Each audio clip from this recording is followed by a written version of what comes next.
Ciao, io non sono simmetrico e oggi, con mio grande dispiacere e rammarico, non ti consiglio di comprare Vampire The Masquerade Bloodlines 2, seguito di un gioco di 20 anni fa della Troika Games del 2004, il primo Bloodlines. Con mio grande rammarico, perché ci credevo, ci speravo in questo titolo. Ma andiamo con ordine. Andiamo con ordine. Ho fatto un video un pochino. Voglio fare un video un pochino più articolato oggi. Infatti, mi sono preso tempo di provare un pochino di più il gioco e pensavo di parlartene dividendotelo un pochino in come si fa in maniera un po' più classica, quindi storia, gameplay, aspetto tecnico e quant'altro. Questo per cercare di dare un po' di ordine e anche per mettere in ordine le mie stesse idee, perché veramente è stato anche per me che speravo che in una resurrezione di questo franchise ci speravo molto, speravo in qualcosa di più. Andiamo con ordine. Storia. Il gioco si ambienta nel dicembre 2024 a Seattle. Ci svegliamo non ricordandoci chi siamo, con un tatuaggio in mano e una persona nella nostra testa, tipo Johnny Silverhand in Cyberpunk 2077, tanto per capirci. La persona nella nostra testa è un detective. Mano a mano che la storia si sviluppa, scopriamo che questo detective era stato negli anni 20 su una scia di omicidi, quindi addosso a un serial killer che faceva questi omicidi ripetuti. Questi omicidi si protraggono in maniera misteriosa fino ai tempi moderni, quindi la storia si sviluppa su più archi temporali. Negli anni 20, in cui ripercorriamo i ricordi del detective che abbiamo in testa, qualche tempo fa, e poi al tempo presente, con questa storia che si sviluppa aggiungendo trama, aggiungendo intrighi e portandoci a capire chi siamo e risolvere questo caso di omicidi. Sì, ok, la storia ci può stare, non è niente di nuovissimo, è abbastanza lineare, anche abbastanza prevedibile. C'è anche dei cali di tensione abbastanza bruttini, in cui mi vai a mettere un indovinello sul climax della storia, mi blocchi lì dovendomi risolvere l'indovinello. Però a parte queste brillanti idee qua e là, scorre abbastanza bene la storia, quindi non è niente di eccezionale. Possiamo fare delle scelte, abbiamo delle risposte multiple, ma le scelte che facciamo nella storia non sembrano incidere particolarmente, sembra più che altro incidere sulla risposta degli NPC e poco altro. Non sembra che siamo molto impattanti sulla storia, però tutto sommato la storia è ok. Character creation, e già qui voglio farti vedere un paio di video. Buttiamo su. Allora, il primo video che ti voglio far vedere è la customizzazione del personaggio. Ora, la customizzazione del personaggio si risolve tutta abbiamo 4 set di vestiti per 6 clan che possiamo scegliere. Anche nei clan non è che cambia molto quello che scegliamo, come il background di Cyberpunk 2077, visto che l'abbiamo citato prima. Finiti i vestiti, finiti i cosmetici.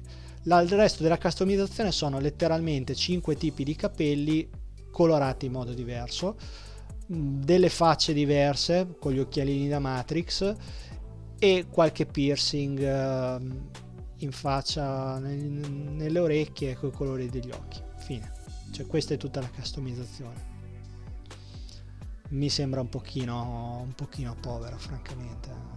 Va bene, non vuole essere il core del gioco, però in un gioco di ruolo moderno secondo me ci stava qualcosina di più.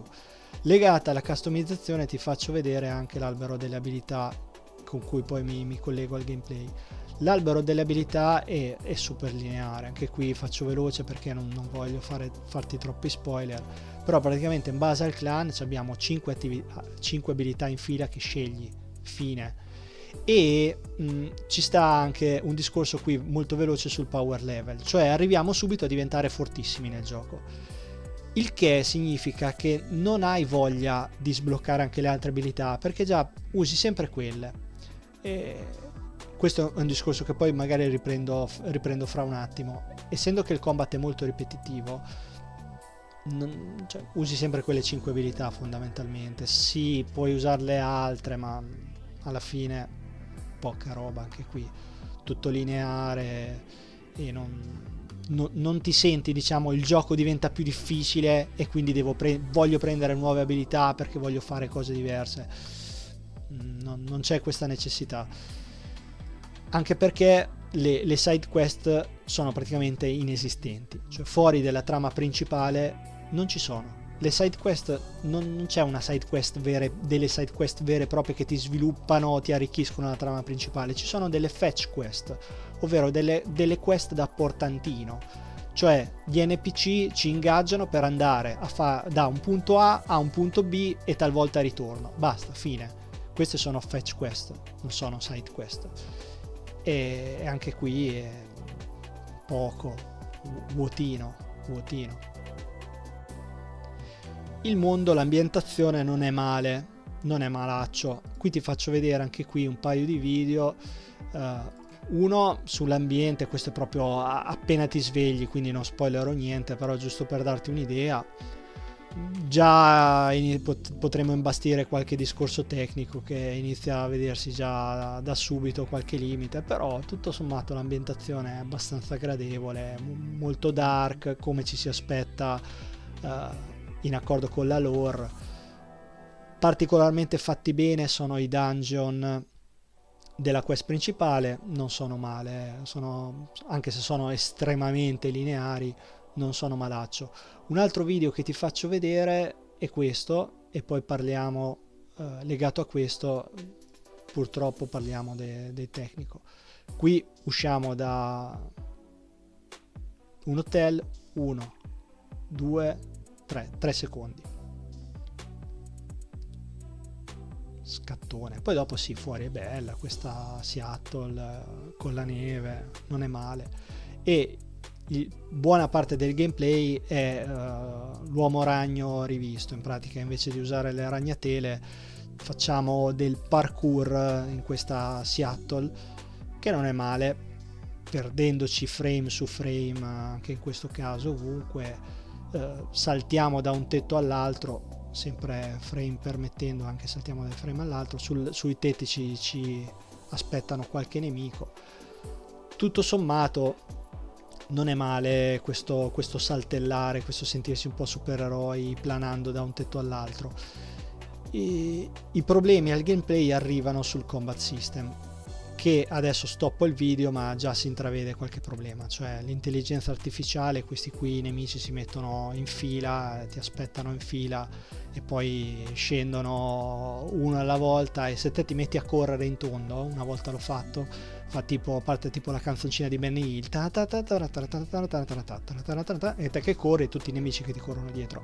Questo è il livello dell'intelligenza artificiale. Anche il combat system, come ti accennavo prima quando parlavo delle abilità, molto ripetitivo. Non te lo voglio fare vedere perché non te lo voglio spoilerare, però insomma è quello che è.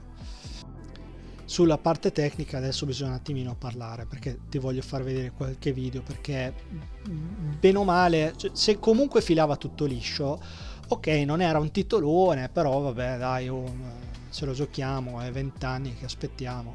Il problema è che qui i limiti ce ne sono tanti.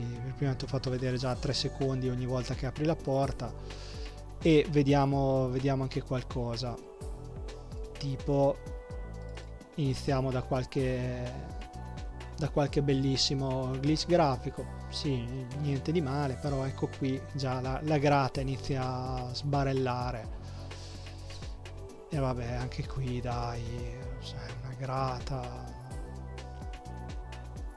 se no il resto è anche piacevole. Questa è una chiesa carina.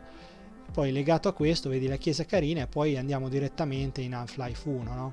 Questo è Soldier of Fortune, 30 anni fa, sta roba qui. Cioè, cosa stiamo vedendo? Cos'è sta roba, dai? Andiamo avanti, vediamo, dopo il glitch della grata, vediamo il cornicione invisibile. Anche questo, dai, siamo cornicione, si cammina nel nulla.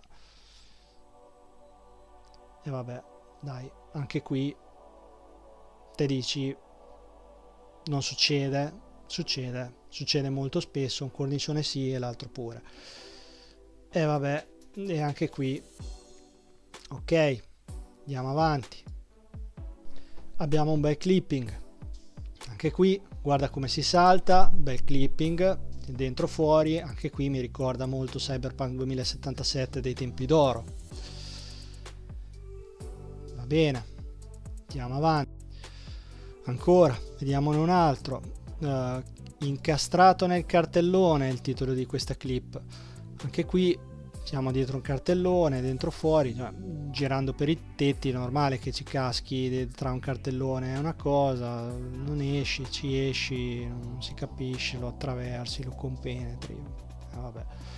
Però bada bene, non è che siamo uno speedrunner di Elden Ring che devi beccare, devi fare l'animazione, 2 animazioni contemporaneamente mentre faccio quello per no, cioè qui ti succede normale, tu vai in giro e te ne succedono di tutte. Ancora te dici vabbè, ma sei sfortunato, ti incastri qui. Un'altra volta sono incastrato tra un altro cartellone, un oggetto della corrente, della tensione non meglio definito, incastrato. Qui non ci si toglieva, ho dovuto ricaricare il gioco, che attenzione non salvi quando vuoi, ma devi riprendere dall'ultimo checkpoint, quindi ti incastri ogni 3x2 e non è che ricarichi perché hai appena sei il salvatore compulsivo, bravo, no, devi ricaricare e ripartire da dove gli pare a lui. Va bene, andiamo avanti. Questa clip è porta irraggiungibile. Qui c'è uno scalino ma non ci si può andare. Perché? Perché semplicemente c'è un nemico che ancora gira e quindi che dobbiamo sistemare. Quindi un bel muro invisibile dovuto ad un nemico. Ma fammici avvicinare. Perché? Va bene, andiamo avanti. Come dicevo, i combattimenti sono abbastanza noiosi e poi succede questo con i tipi che noi lanciamo in giro e cioè, lo vedi lì il tipo, cioè incastrato, che poi l'ambientazione è anche carina anche in questo caso, no? È il classico cantiere in costruzione, classicissimo. Possiamo prendere cose, le lanciamo alla gente, esplodono, abbastanza roccambolesco, carino, e il tipo è sempre lì incastrato. E anche qui e dici vabbè. E tu dirai di nuovo ma sei sfortunato, tutte a te succedono, non succede mai. Va bene, guarda quest'altro, succede una volta, non succede mai. Vedi quella a testa? Quello lì è un nemico, è un altro nemico, cioè qua sotto non si capisce, dentro il blocco di cemento. Ma cioè, è un continuo così, cioè che gli dai, no? Infatti gli hai dato una mazzata e c'è lui lì sotto, ma è un continuo, cioè questa è la questione. Scappa un NPC in giro per la strada, entra dentro un palazzo, entra dentro un muro. Ma la fisica è bella, dai, siamo nel 2026, quello qualche baggarino, qualcosa che sistemiamo, dai, ma il motore è solido. Allora, clip catena quantistica, bello, abbiamo aggiunto la fisica della catena. Questa è la fisica della catena.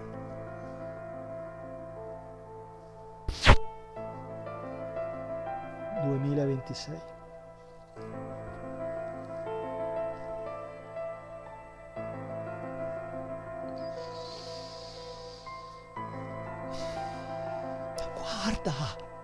guarda, vabbè, tutto bene, deve fare, è una feature. anche in questo caso, no? Ne avevo accennato, guardiamo qualche gioco di luce. Per carità, di nuovo, l'ambientazione è carina, questo magazzino con i manichini è abbastanza inquietante, ok? Questo corridoio con le luci, però dai, si vedono i pixel nei raggi di luce.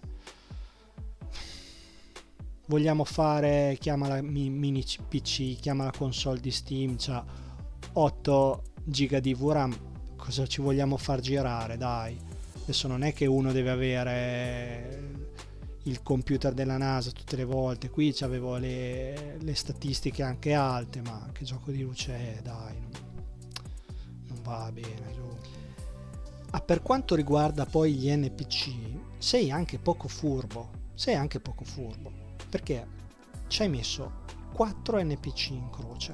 Guarda questo personaggio, ok? Guarda questo. Ecco, questo è il modello del personaggio, si chiama Honda. Questo personaggio qui si chiama Honda, ok? Hai visto? Bene. Giriamo per la città, andiamo in un bar, guarda chi c'è? Ma dicono, cioè, hai 6 NPC in croce che ti danno missioni, ma non riusare quel modello, sei anche poco furbo, no? Non riusare quel modello, usane un altro, cioè se anche di nuovo Cyberpunk 2077, abbiamo messo tante persone, sono tutti cloni, no? Erano tutti uguali, almeno all'inizio. Qui uguale, ma almeno gli NPC, no? Non che mi ritrovo anche gli NPC, il modello degli NPC non li riusare, ma raga, ma lo devo spiegare? Dai, su, un pochino di, ma anche un pochino di furbizia, Aggiungo un breve bonus, Masquerade System.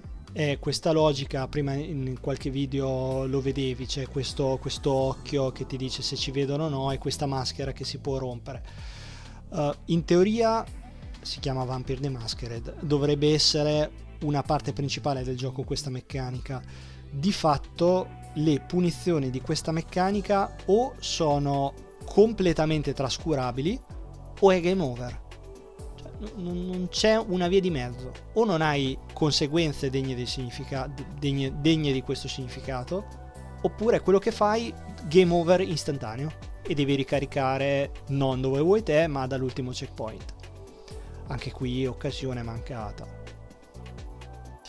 Ora basta, perché non è che voglio essere pedante, penso che il messaggio sia arrivato, però 14 ore di gioco. Io di ste clip, ma poi quelle che ho fatto, quelle che non ho fatto, perché non ero sempre lì a clippare il gioco, ne ho fatte alcune, ma in 14 ore io ho 30 robe così, cioè capisci che non c'è qualcosa che di grosso che è sfuggito, non è due cose. Ripeto, la storia principale sono 14 ore di gioco a fare bene, quindi anche di meno. E ogni mezz'ora ti succede qualcosa, cioè ogni mezz'ora ti incastri da una parte, o ti incastri te o si incastra qualcun altro da una parte, qualcuno entra in un muro, qualcosa esplode che non deve esplodere, la luce che ti... Dai. Cioè, perché poi se tutto il resto è fatto bene, ma chi se ne frega, cioè ti fai una risata e vabbè, chi se ne... ma è che proprio è una cosa deludente in un contesto mediocre. Ora spero di averti dato un'infarinatura. Il reparto artistico in sé per sé, quindi l'audio, non è malaccio, fa senza infamia e senza lode, fa il suo dovere. Quella cosa, una delle cose che mi ha veramente disturbato è che Vampiri the Masquerade Redemption di 25 anni fa rendeva meglio l'atmosfera e la lore, e i dialoghi, attenzione, cioè sto parlando di 25 circa anni fa, erano in italiano, cioè siamo tornati indietro di 30 anni. Anche l'identità di questo titolo non trova un equilibrio tra una simulazione immersiva in prima persona, un action RPG, un'avventura narrativa. Cosa vuole essere? Per carità, va bene mischiare tanti generi, fare tante cose, ma qui siamo in una situazione di né carne né pesce. Capisco che lo sviluppo può essere stato travagliato, la Paradox a un certo punto butta fuori Art Suite Lab e fa entrare The Chinese Room, ma a me, utente, cosa mi interessa? Cioè, questi, diciamo, sono problemi tuoi alla fine se cambia in corsa gli sviluppatori. Tu cosa hai fatto? Hai sfruttato una fanbase assetata, anche se relativamente piccola, e dopo 20 anni cosa fai? Gli dai sta roba? Dai. E poi non mi sta bene neanche che in questo caso, come in altri casi che ho visto ultimamente, i produttori stanno facendo una operazione di bieca manipolazione, facendo sentire in colpa gli utenti. Ah no, ma non è colpa nostra, siete voi che ci fate muro, no, noi abbiamo fatto un bel lavoro, siete voi che non lo capite, siete voi cattivi. No, non siamo tutti coprofaghi, sta roba qua non è sufficiente, non va bene, quindi i casi sono due: o ti crei una fanbase di lobotomizzati, tipo leggende ZA, non voglio aprire altri discorsi, a cui puoi vendere anche il celebre barattolo di Piero Manzoni e va tutto bene. Altrimenti se fai sta roba non sta bene a tutti, non è sufficiente. Questo è un semplicissimo caso di gioco brutto. E via questo bias secondo cui chi critica vuole offendere. Non è così. Non c'è nessuna offesa personale a nessuno. Riappropriamoci del significato di critica, ovvero la facoltà intellettuale che permette di valutare e giudicare. È quello che sto facendo. Questa roba qui è un gioco brutto. A mia valutazione, a mio giudizio parziale, quello che vuoi, questo è un gioco brutto, per cui non te lo consiglio. Scusa se sono stato un po' duro, ma sono veramente dispiaciuto. Questo secondo me poteva essere anche qui un Baldur's Gate 20 anni dopo. Sì, va bene, non è la stessa cosa, non è lo stesso franchise, quello che vuoi, però riprendi dopo 20 anni un franchise e ci fai un titolone. Questo poteva essere tanta roba e invece è venuta fuori sta roba qua. Fammi sapere se ci stai giocando, se questo mio parere ti ha fatto cambiare idea o ti ha confermato le tue idee. Fammi sapere la tua opinione se vuoi. Come sempre, Azzalut.